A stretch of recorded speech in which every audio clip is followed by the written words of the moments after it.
All right, so the next part of this that we need to talk about, sorry, I'm just recording wherever I get a chance to actually do that. So it's in between my daughter's volleyball games. So here we go.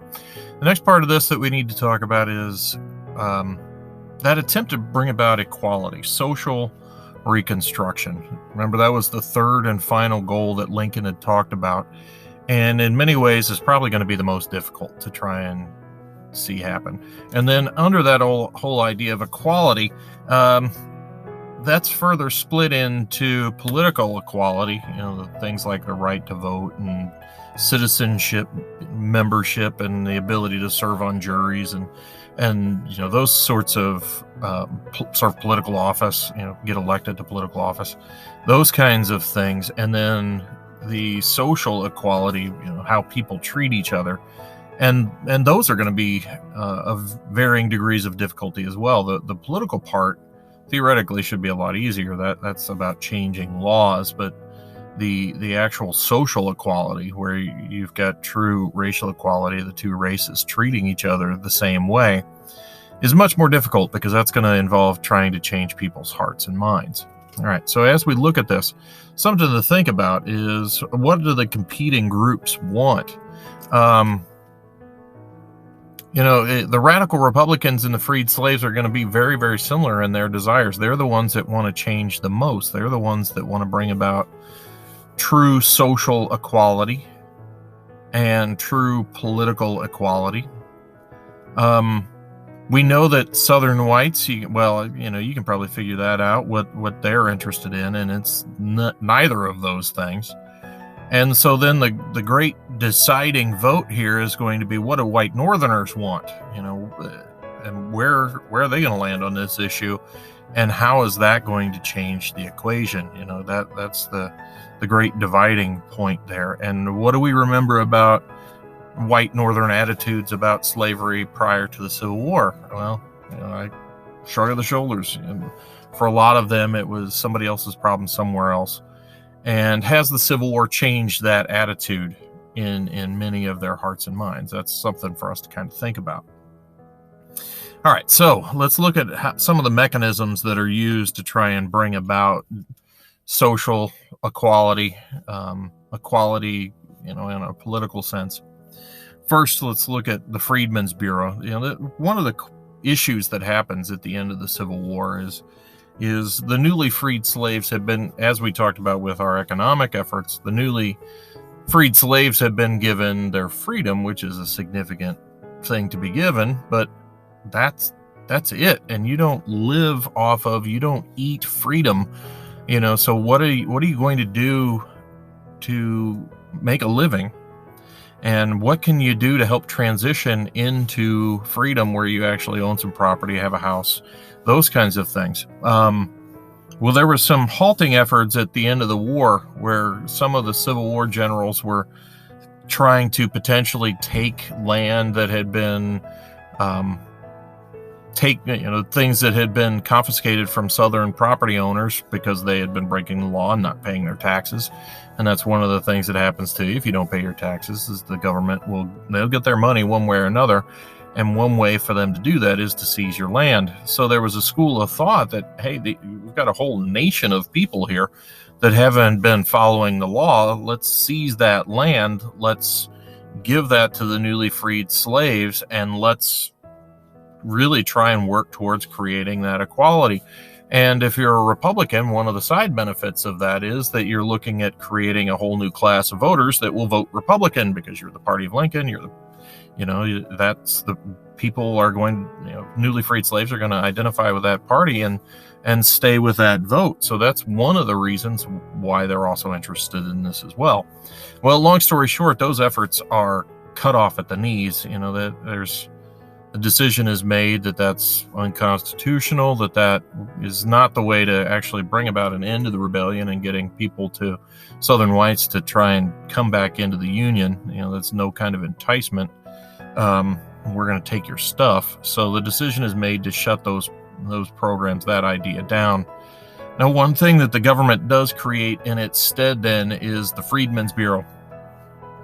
It is exactly what it sounds like. It is the government agency created to help the newly freed slaves adjust to freedom, the freedmen.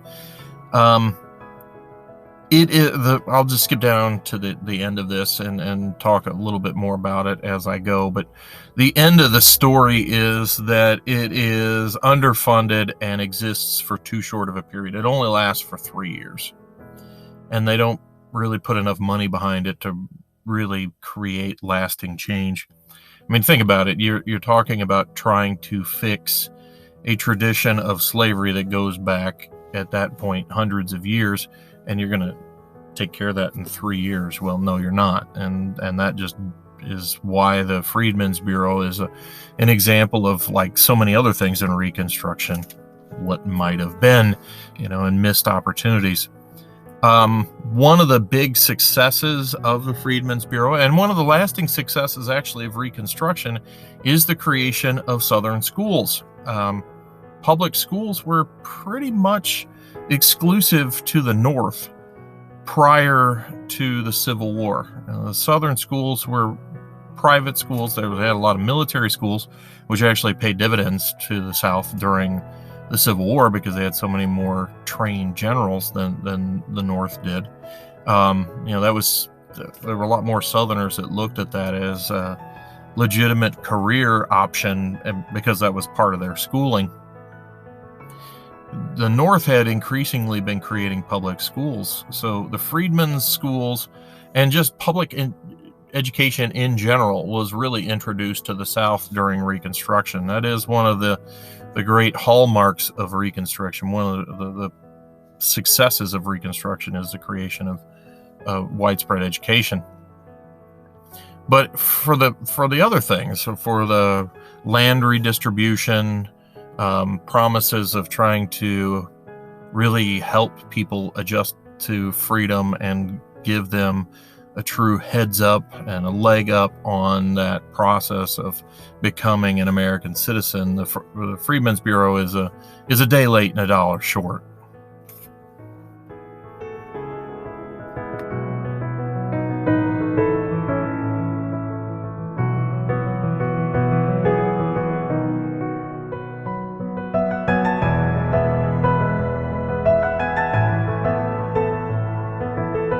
So one of the biggest issues working against creating African American equality post-Civil War is that you have a president of the United States who is actively trying to prevent that. Remember, Andrew Johnson is a Southern white supremacist racist. He's a Democrat. He's not with the Republicans.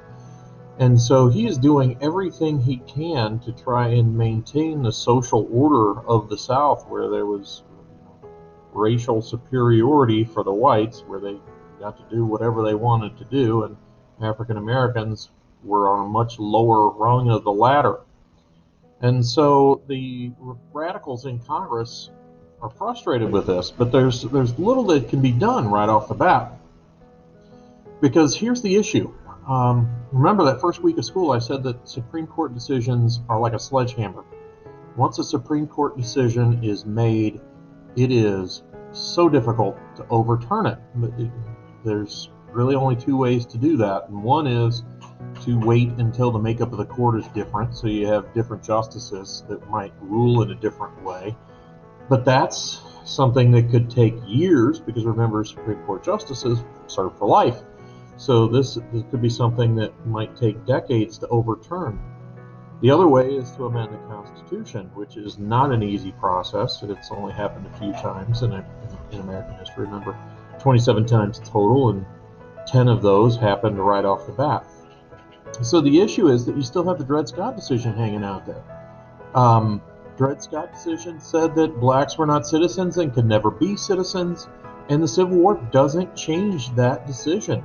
When Roger Taney wrote that in 1857, there's nothing in the result of the Civil War that overturns that Supreme Court decision.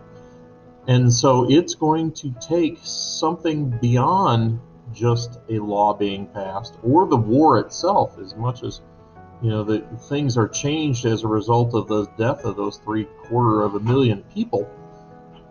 Overturning the Dred Scott decision is not one of those. And so The newly freed slaves, the 13th Amendment is going to outlaw slavery in 1865. By December of 1865, that amendment's ratified.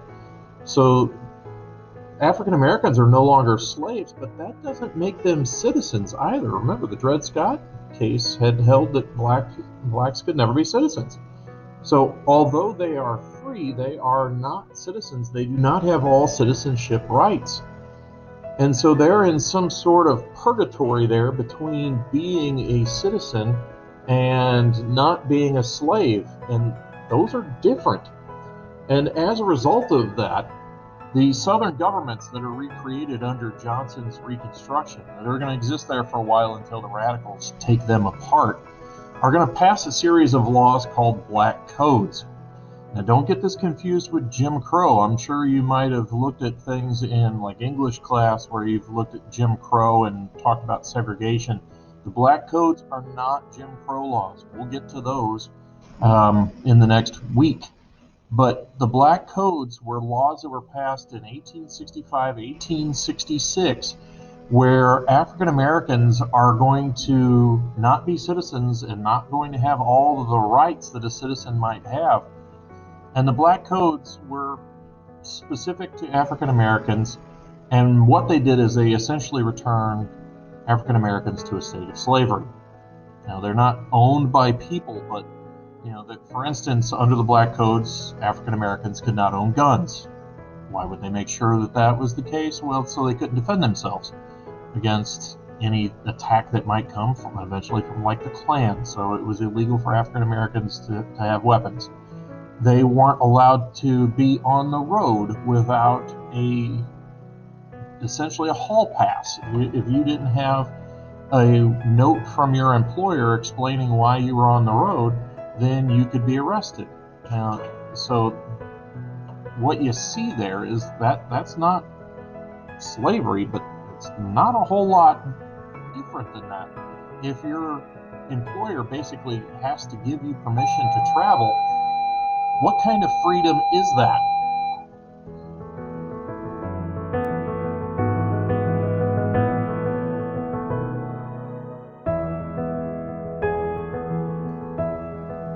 Sorry, the bell rang there. So, how do you overcome the black codes if you've got a situation where the governments of the South that Johnson says have been reinstituted are passing laws that treat these newly freed slaves, who are neither citizens nor slaves, as slaves, where they have to basically have a hall pass to travel about? That doesn't sound like freedom as we know it. So the first attempt to undo that is the Civil Rights Act of 1867, which Johnson vetoes. Johnson, as you see in the notes there, is going to veto more acts than every other president up to that point in history, or nearly as many, excuse me. But Congress is so united in their opposition to him that they are successful in overriding most of those vetoes. Well, that may be a temporary solution, but the real long-term solution to the issue of what to do with the newly freed slaves is to cure that ill of citizenship, or lack thereof, that the Dred Scott decision had put forward. So the long-term solution is to amend the Constitution. Remember, if the Supreme Court says something isn't in the Constitution, one way to undo that is to put it in the Constitution.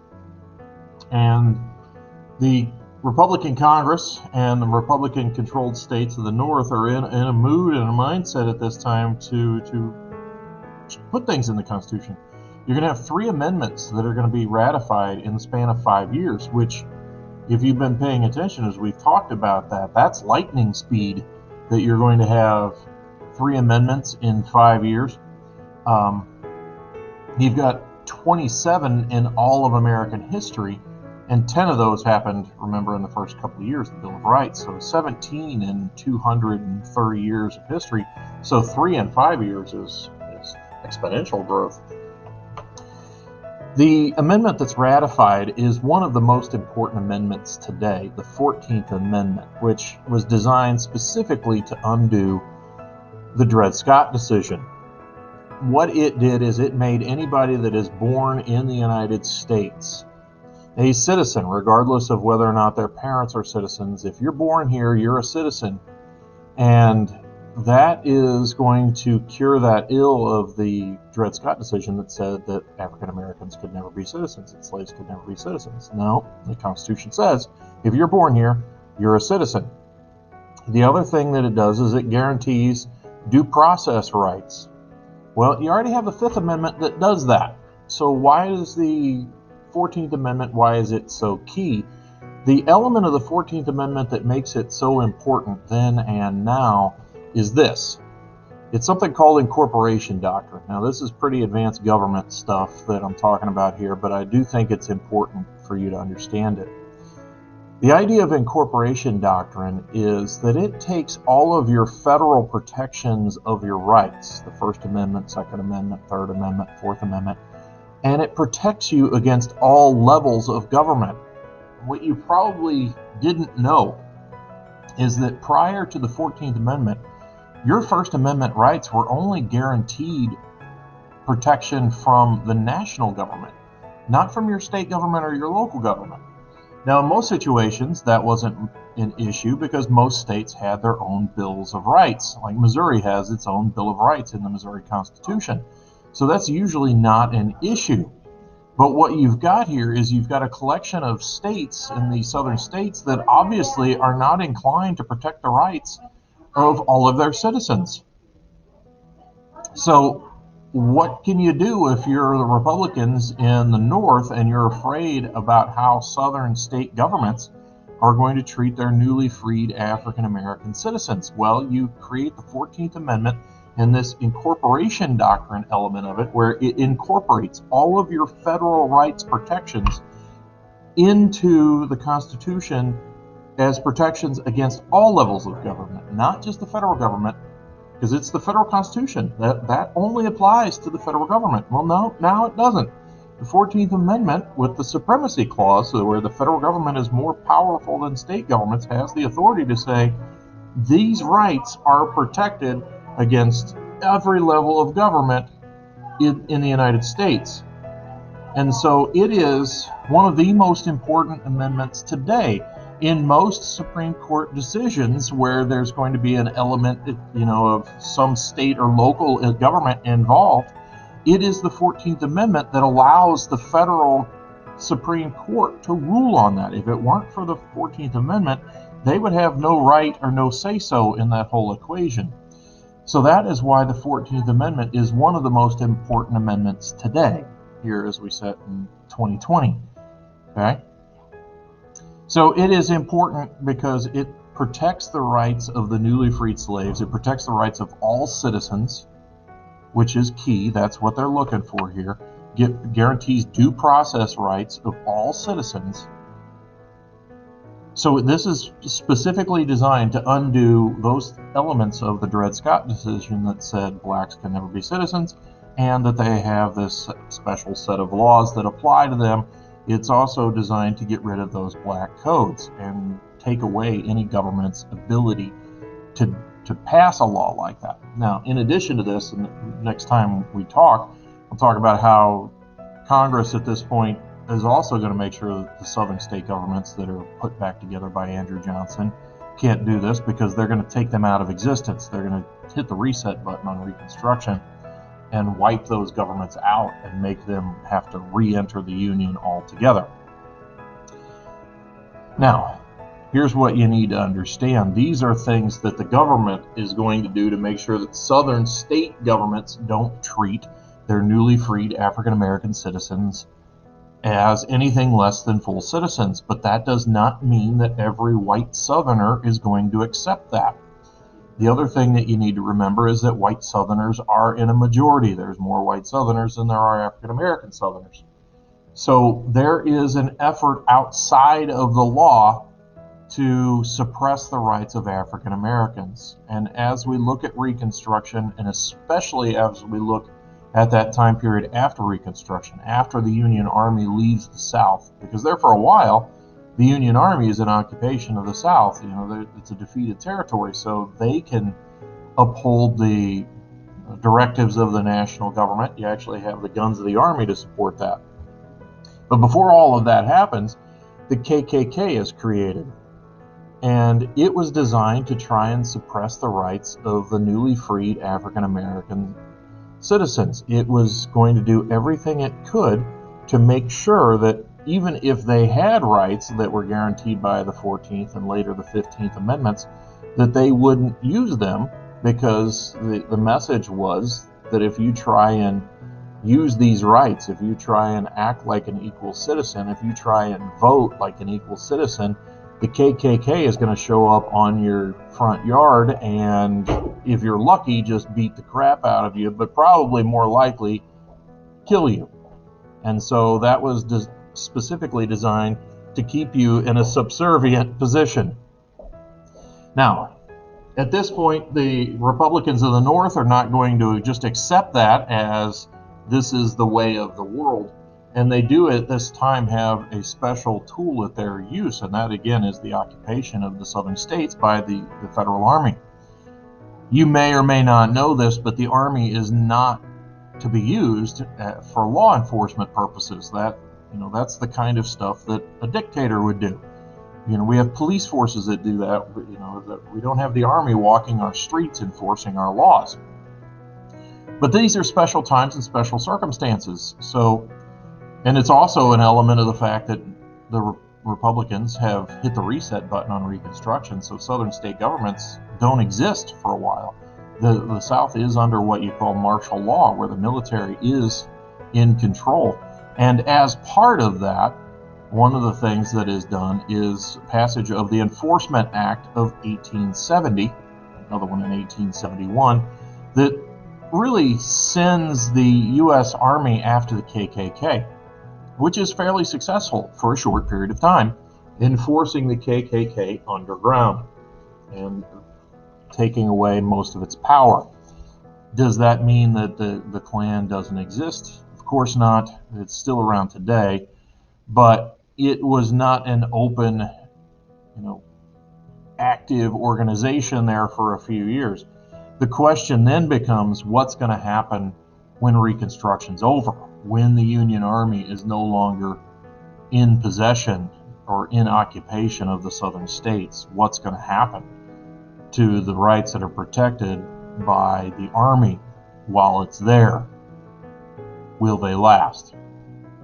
And so that's what we'll have to look at. And you probably know the answer to that already. All right, so answer those questions on the last slide of the notes, and you are finished with this part.